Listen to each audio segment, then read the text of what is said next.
Wouldn't you as a parent want to know who your kids are talking to, who your kids are spending their time with? And if they're going off into virtual chat rooms, who are they hanging around with and what are they talking about? You have to be a parent and you have to be involved in your kids' lives. Take the technology out of it.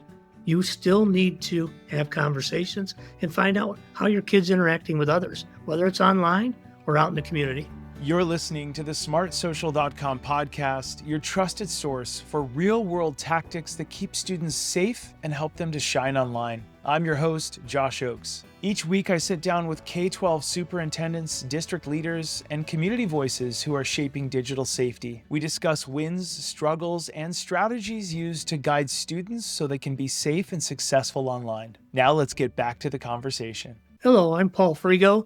I'm superintendent of the Fox School District in northern Jefferson County, Missouri. We're about 20 miles south of the city of St. Louis. We have 17 buildings we serve students in, and we have over 10,000 students in our district that are so excited to come here next week. Superintendent, welcome to the program. Welcome to all of our viewers and listeners, whether you're on YouTube watching us on video or whether you're listening in your car. And also, we have some superintendents listening nationwide. We have amazing parents and guardians nationwide and everybody in between. Remember, Smart Social is about keeping your kiddos safe on these digital tools so they can someday be successful. And success means that they're shining online. They're creating Google results and positive portfolios of the real life stuff they're doing in person and putting that online. I learned at a very, very young age how to do that when I worked at Disney brand marketing. And now I teach the whole world, kids, how to brand themselves in a positive way and how everything they do in real life will end up online. How do we be the same person?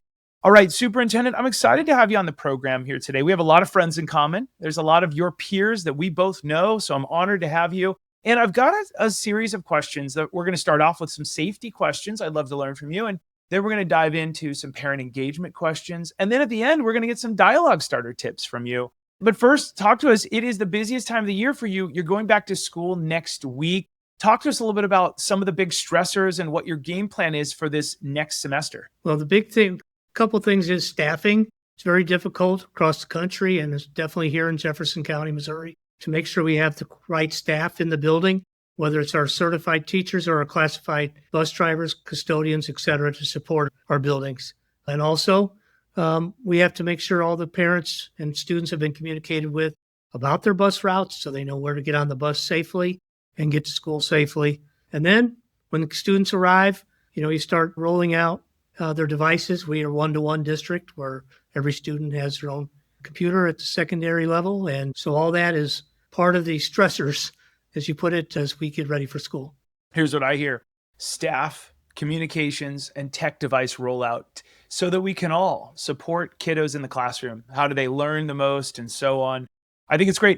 Some of the smaller districts we interview, superintendents don't have the easiest job in the world. There's a lot of stress on your plate.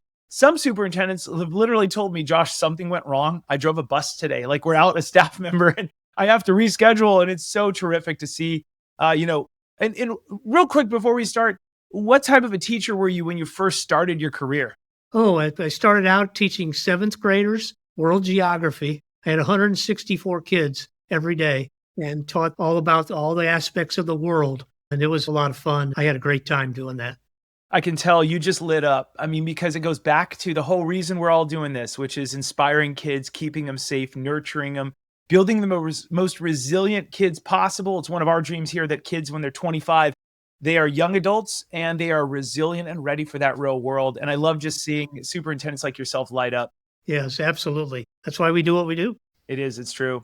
Okay, let's dive into question time. So, Superintendent, after 220 or so of your peers jumping on this podcast, I'm so grateful to all the superintendents who've given us a lot of time. And any of you other superintendents who are watching this, who want to give us some of your insights, we'd love to hear from you. So we've had 220 or so conversations across 45 states. We've heard a consistent trend or a series of trends with these conversations. And maybe in Missouri, in your community, you have perfect little angels running around that are children that don't do anything wrong. But if you're normal, and for all of our superintendents that are going to nod their head, if you're normal, there's going to be little blunders here and there. And we as leaders need to nurture these kids and so on. So here's what we're hearing. We're hearing that students are growing up in a digital world filled with powerful technology, AI, and social media. But in some cases, they lack the maturity and the guidance, because they're young, to use these tools safely. And the result in some cases can be more student absences, lower focus, rising cyberbullying, declining self-esteem, and now AI misuse in the classroom if we're not careful. So in addition, we're hearing that parents are trying to raise good kids in a world they didn't grow up in. A world where now technology moves faster than safety policies. Teens know how to hide apps and online behavior. They're so clever. And safety lessons usually come after a crisis. It's like a whack-a-mole. We only have so much time. What are we protecting from next? Superintendent, please teach me, are there any other trends on this topic that you've seen so that we can alert other school districts before they see them? Well, what we've been dealing with over the past year in Missouri and also in Jefferson County has been the online threat that occur. We had more threats this past year than we've had in my previous 4 years here. Kids do not realize, the way I put it is, back in when I was younger and you were younger and you were in school, if you were angry with somebody and you said you wanted to say you want to do some harm to them, it went out in the air. Nobody heard it. Now kids are doing it online in writing, and it's getting shared to who knows who, and that adds to that size of the threat and the concern for the threat and how many people know about it. So threats that went out into just the environment between two people are now being shared over and over again to the point where people don't want to come to school. Parents are very concerned, and then it becomes a school issue, and we have to do investigation, get the police involved, et cetera. So that's the thing we have been really dealing with in the past year, to the point the FBI had to do a press conference in Missouri about the amount of threats that were going on online. Yeah, and sadly, what's happening in your community is normal. I guess it's regular. I don't want to say normal, but it is happening nationwide. I want to get some parent safety tips from you real quick. I want to double click into that. There's all these threats online, and some parents don't mean to, but they will repost it and say, look out for this. And then the FBI, the police will say, oh, is this a new threat? Is this different? What's going on? What's your advice? Some superintendents are telling us, hey, parents, please notify us, but don't repost it because we don't know if it's a new threat, a different threat. You might see it 2 weeks later and we think a new threat's happening, but really it's the old threat resurfacing and it's scaring parents. What's your advice so we can, as parents, work really well with the district and our school? Absolutely. The big issue is communicate with your school. Let them know what you saw, but do not share it because people don't know the source and they don't know the date. They don't know the context. And so if you have a great relationship with your principal, with your school building, let us know what you saw. Save the screenshot so we can see it. So then we can start our investigation and make sure everybody's safe at school, on the bus, or wherever the threat was targeted. Parents, I got a couple tips for all the audience right now. I'd love to get the superintendent's insight, but I know a lot of school districts nationwide want you really to become close to your principal, your teachers. They're there for you. They care about your kids so much.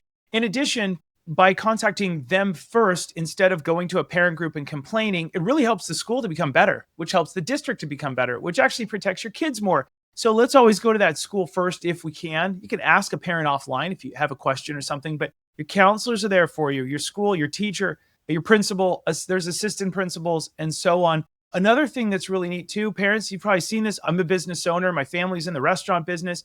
We always appreciate it. Instead of going to Yelp or a parent group and complaining, go straight to the source, if you will. And that's the principal in this case, or, a restaurant. Hey, the meal wasn't that great. I just wanted to see, can we improve it? Was it a bad day? I just wanted to let you know. Leaving a 1-star review for the school by going to the complaining might actually not fix the problem, but take resources away and cause harm. Superintendent, did I get that wrong? Or is that some good advice? We can't address what we don't know about. And what the scenarios we see are things are shared online for days. And then we see some things happen at school that indicate there's some stressors going on. Kids are getting upset with each other. And then when we start delving into it, numerous people knew about it for days or maybe even a week or two. And we weren't involved in the conversation. And then it blows up into a situation where we could have probably mitigated it fairly easily at the beginning, but now so many people know about it, it's difficult to reel it back in and get things calmed down. Yeah, and one more pro tip for all of our listeners. If you can screenshot stuff, obviously not anything illegal, but screenshot stuff and send that to the school, it really helps them get to the bottom of what it really was. We always want to go to one source of truth, if you will. So if it's some kind of a thing, a post or whatever your kids have, sharing that with the school district really just cuts out the amount of time a lot of counselors and principals have to do detective work. It's like sometimes 1/3 of their role. It's a lot. So anytime you can just share with them, here's exactly what I saw, and you're on the side of the principal to try and support the school in fixing the problem, I think we're all going to be better off. That's just my professional opinion here at Smart Social, supporting your hardworking teachers and principals, and this school district is supporting them with all the resources. Did I get that wrong, Superintendent? Absolutely. Here's what happens. A parent sees something upsetting, more than likely about their child or somebody they know really well, and they get upset about it and they let us know. And they had the screenshot, but they deleted it because they were so upset about what they saw and they didn't want. And it's difficult. Your normal reaction as a parent to try to get rid of that. But boy, if you could save that screenshot, as long as it's not something, like you said, illegal, we don't want, any, I hate to say it on here, inappropriate pictures of children. But if it's a screenshot, it really helps us understand what was said and helps us determine the source so we could get that shut off. Yeah, and we have a student helpline solution here at Smart Social. We're seeing stuff like if a kid is threatening to hurt themselves or the school or others, or complaining about something or a prank of some sort, your school wants to hear that. Superintendent, I want to dive into some more questions that I have here right now. I'd like to dive in for all of our audience. You know that we have these parent safety nights every single week. We do giveaways. We reach a couple million parents a year. Parents are asking us, hey, Josh, what advice would you give a student to help them recognize some of the red flags of a dangerous stranger online? Parents, there's a lot of dangers these days. There is no shame in this podcast and there's no doom and gloom, but we want to protect you from the inside dangers, which are like a kid being overwhelmed with too much screen time. And there's outside dangers, which are the stranger danger. Let's hear from a real teen about how she might help a friend recognize red flags. This is a real excerpt from one of our parent night events. We'll talk to you more, parents. If your school district is a partner, you come to these for free. You're entered automatically to win giveaways. Here we go. If I had a friend talking online to a stranger, I think that I would feel a little bit uncomfortable with the whole situation. I would advise against it because so many indirect issues can come from that, and it could cause something to be worse than if they had just unadded them in the first place. Some red flags that I would have to advise them to cut it off with this person or to stop engaging would be if the person starts to get very involved in their personal life and they seem to be very intrigued in what's going on with them and wanting to know all little details about what they do and who they are, and just very personal details and things that you wouldn't normally share with a stranger in real life. If they're very persistent and constantly wanting to talk to my friend or constantly trying to be involved in their life or wanting to speak to them, I feel like that's kind of a red flag. Another thing would be if they ask them to ever meet them anywhere in person right from the start, if they feel a sense of being uncomfortable or their intuition is just saying it's wrong, or if my intuition is saying something feels wrong with this, then I think that's a major red flag. Parents, we're all about having real teens teach your kids and also yourself. And the more we're in this a little bit every week, the better off we've heard that we all are. So we have weekly live parent events you can see on the left side, teen-led video lessons. Some parents are bringing their actual teens to the program, premium parent newsletter, and there's a giveaway every week. If you join one of our programs, you automatically are entered for a chance to win. I do want to show all the parents here real quick as well on the front of smartsocial.com. If your district is a partner, you can view our latest app guides. We have them. They are included in your district's partnership on TikTok, Instagram, parent tips on YouTube, Snapchat, Fortnite, Minecraft, Roblox, Netflix, WhatsApp, and 450 more put together by our army of parents protecting parents. But not only that, they're not only in English, but they're in 12 total languages. We really go to great lengths in Espanol and Mandarin and 9 other languages. You can also see our next events. Again, parents, we're here for you if you have questions, and we wish you the best. Okay, Superintendent, we're back on with you. I want to go ahead and ask you the next question, which is important. So in addition, all these questions that we've asked to all of your peers, we also have heard from communities. We're hearing that many parents feel overwhelmed trying to keep up with fast-moving online trends and digital safety risks. We're also hearing that students are finding clever ways to increase their screen time and bend the rules, especially when the expectations for back to school on campus differ significantly from those at home. Superintendent, what trends or pain points are you seeing when it comes to parent engagement? And where do you feel families are struggling the most to stay informed or connected? Let's start with the last question first. I think where parents are really struggling is, for most of them, this is a world they did not live in or work in when they were growing up. This is all new. kids are learning it faster than their parents. And so it's really difficult for them to keep up with what their kids are doing. So, and then they feel inadequate and they feel like they're not doing a good job as a parent. But just have conversations with your kids, talk to other parents about what struggles you're having. And then also, the school is dealing with it as well. If you're feeling like your kid might be involved in something that scares you, let us know as well so we can help support you through those type of things. The trends we're seeing are the kids using virtual private networks, Snapchat, and utilizing things where they're hiding their conversations from their parents, and by default, also hiding it from the school and others that are trying to track them. So they are very skillful in utilization of technology and hiding their tracks. It gets to the point where at some points when we really partner well with law enforcement, and I want our parents to understand that we have great partnerships, they can get actually expedited search warrants, things like that when there's a very scary situation that we want to intercede on quickly. And there are ways to track it, but it's sometimes we have to call in special skills through law enforcement or other entities to help track this down. Superintendent, I've been really fortunate we have the best staff at Smart Social. And for about the last 13 years, we've become the leader in this space, just trying to support parents in schools. I remember I was on the news near Wichita, Kansas, many years ago, and the news put a camera in my face, as they often do. And they really pushed me and said, do you think that parents are responsible for their kids' misbehavior online? And, I said, yes, they probably are. And that's why we have to have a rich dialogue, blah, blah, blah. And I really thought I had overdone it. And I went, oh no, I'm scared. And then they interviewed an 8th grade kid right after me. And the kid said, of course my parents are responsible because I'm only in 8th grade. I can cause great harm to them, their career, and to the school. And I was like, oh, this wise kid gets it. And I won't look bad to parents because even the kids get it. The tools that we have are so powerful and so dangerous.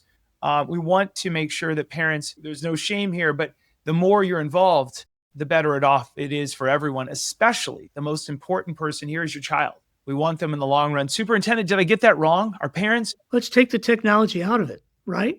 Wouldn't you as a parent want to know who your kids are talking to, who your kids are spending their time with? And if they're going off into virtual chat rooms, who are they hanging around with and what are they talking about? You have to be a parent and you have to be involved in your kids' lives. Take the technology out of it. You still need to have conversations and find out how your kid's interacting with others, whether it's online or out in the community. So true. That leads us into a teaser I want to give our audience. Every single month is a really big theme here at Smart Social. And coming up in a couple months, it's called Sneaky Ways Video Apps Keeps Teens Watching, which is kind of a cousin to Too Much Screen Time, which is another cousin to Stranger Danger Month that we have. This one's all about understanding the subtle ways video apps keep teens captivated and learn strategies to help them balance screen time. Parents, I want to get the superintendent's tips here. We're about to answer a question, a real parent question, and then hear from some teens. And then we're going to talk about dialogue starters and get the superintendent to fill in. So first of all, out of our couple million parents a year, here's a big theme we're getting. Hey, Josh, what are some tips to help my teen manage their screen time? Parents are asking us.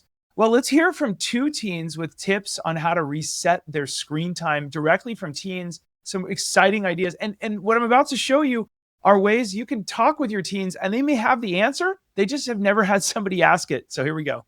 I just try to hold myself accountable about how much time I'm spending because you can get lost really easily. While you're doing it, you think 30-second videos, what's the harm in that? But then when you've launched 4 hours out of your day, you feel a lot of regret. Why would I spend 5 hours scrolling on this app before bed when I could have been getting more sleep or being more productive throughout my day? My mom, she always lets me know when I'm just dead scrolling on TikTok for hours. Like she usually tells me how long it's been. You should probably get up and go do the things that you need to do. So besides holding yourself accountable, it's really helpful if you have a parent or someone that cares about you to hold you accountable for how much time you're losing on those video apps. Some techniques I use to stop myself from getting sucked into social media is being very aware of why I'm on there, as well as understanding how it's addictive. Even though it can be fun to just sit on my phone and scroll or immerse myself in it, keeping in mind the things I need to do and setting aside the time to do that rather than falling into it like a trap.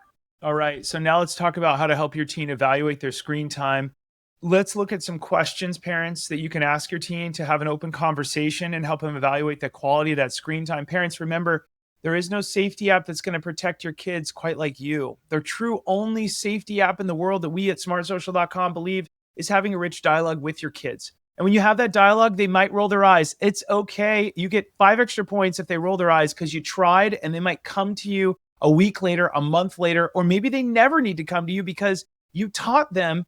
And yeah, they made you feel uncool, but that's okay because you kept them from danger, which is our dream. All right, so here's a few dialogue starters, and then I'm going to have the superintendent dive in and give us some advice. So first, parents, you could ask your child, your teenager, or younger kid, how do you feel after your screen time? Notice this isn't a yes or no answer. It's how do you feel? They may roll their eyes, or they may go, I don't know. And you just sit there and listen and let them think. And they might start talking about TikTok or Instagram, or they might mention something you didn't know. You can also, here's a pro tip I never mentioned. We mentioned in some of our other programs. How do your friends feel after too much screen time? Or, and when you're asking about their friends, it's less like you're forcing them to answer. They're like, well, they could talk about their friends more freely and you can see the trends. Next, son or daughter, does that app or activity make you feel stronger or weaker after 1 hour? Not a yes or no answer. It's an open-ended, like, oh, wait, stronger, weaker. I never thought about that. And then they have to evaluate how do they do things that make them the strongest so they're ready in school and homework and they feel full and fulfilled and relaxed. What screen time or activities or apps make you feel stronger, right? So does that one do that? Which ones do make you feel stronger? What activities make you feel focused and relaxed? These are interesting ones, right? They have to, well, maybe baseball. I don't know. I'm on YouTube when I'm learning about science in this category. Okay, let's roll with that. Great. And then how much time do you think is healthy online? Letting your kids try and decide this last one is fascinating because they might say maybe an hour, and that's our professional recommendation at Smart Socials. How do we get social media under an hour a day and use it in a way so we're getting our homework done first, and then we're doing social media together as a family if we're going to do it? Superintendent, what is your advice? Is there anything we're missing here? What add-ons do you have? Well, I think the key here is you have to have structure and parameters for your kids. Whether they, like you said, roll their eyes or resist it, you're going to need structure and parameters. We have to do our homework first. We have to do our chores first. Then we'll have screen time, but it's limited to a set amount of time. And you have to be consistent with them, and it has to be continual. You can't have a conversation once a month about that and expect them to understand the structures and parameters. So I think that's real important. Kids crave that. They may not seem like they crave structure and parameters, but they really need that to help with their mental fitness and their overall approach to life. So parents, be consistent and give them great structure and parameters to follow. I love that. I've taken a bunch of notes here, Superintendent.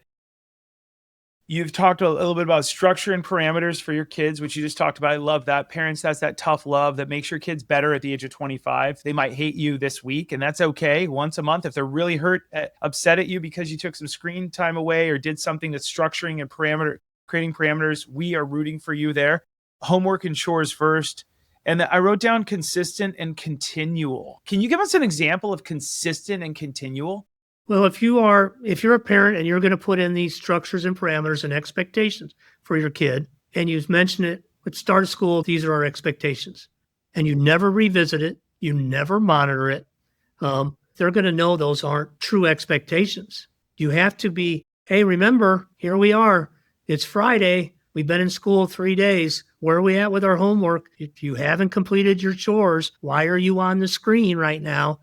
You haven't met the expectations we've talked about and agreed to. And there has to be a conversation with your kid continually. You can't expect them to get it right the first time. They're young. They're kids. They're going to push your parameters. They're going to push your expectations and see how much you're willing to give. So you have to be a parent and you have to hold them accountable, but also have a conversation so they understand why and understand that you love them and that you're going to continue to work with them to be the best they can be under the guidelines you've established for them to be successful. That's so great. There's another phrase that we've often used, and you have consistent and continual, which I love. Another phrase, parents, sometimes is people respect what you inspect, right? Hey, we're going to do this, and we want you to, okay, look, we're going to trust and verify, but we're going to inspect that. Let's look at your phone. Let's make sure we're not chatting we don't have those apps on the phone and so on. Hey, Superintendent, this has been a blast. You took a lot of time out of your day You got a busy back to school coming soon, a lot of staff. We're so proud of the work you're doing. Thank you so much for taking time out of your busy day to lend it to this podcast. We appreciate you today. Appreciate you and what you're doing and the mission you're on to have a safe world for our kids and a world where parents can support their kids positively. Thank you so much. We appreciate it. For all of our listeners, remember, Smart Social is about safety so they can be successful someday. And that means shining online. That means someday they're going to need to, you can't keep them from a car for the rest of their life. They have to someday get to their destination, go to college, go to a job. That's why we have to practice safe driving. The same is true online. We have to do it with them for a while when we're navigating the digital waters of a cell phone, a smartphone, or anything else. Remember to have that dialogue internal as a family. If we're going to give you a phone early, we're going to delay social media. That's one of the biggest pro tips in 25-26 school year. We're talking to people about social media can sometimes at the age of 16 be okay. It's different with every family, but you have the right to delay that. Parents also, whenever you're posting online, remember to keep it light, bright, and polite because our kids are modeling what we do online. I'm Josh Ochs, the founder of smartsocial.com. We're so grateful for you watching this episode. We'll see you on the next episode. Have a great rest of the day. Thanks for spending time with the smartsocial.com podcast. If today's insights were useful, please share the episode with a fellow parent or educator and subscribe so you never miss our next conversation. And parents, make sure to join one of our next live online events each week to keep your family safe and also enter for a chance to win cool prizes. You can learn more at smartsocial.com. I'm your host, Josh Ochs, and parents, remember to keep it light, bright, and polite because your kids are watching what you're doing online. I'll see you on the next episode.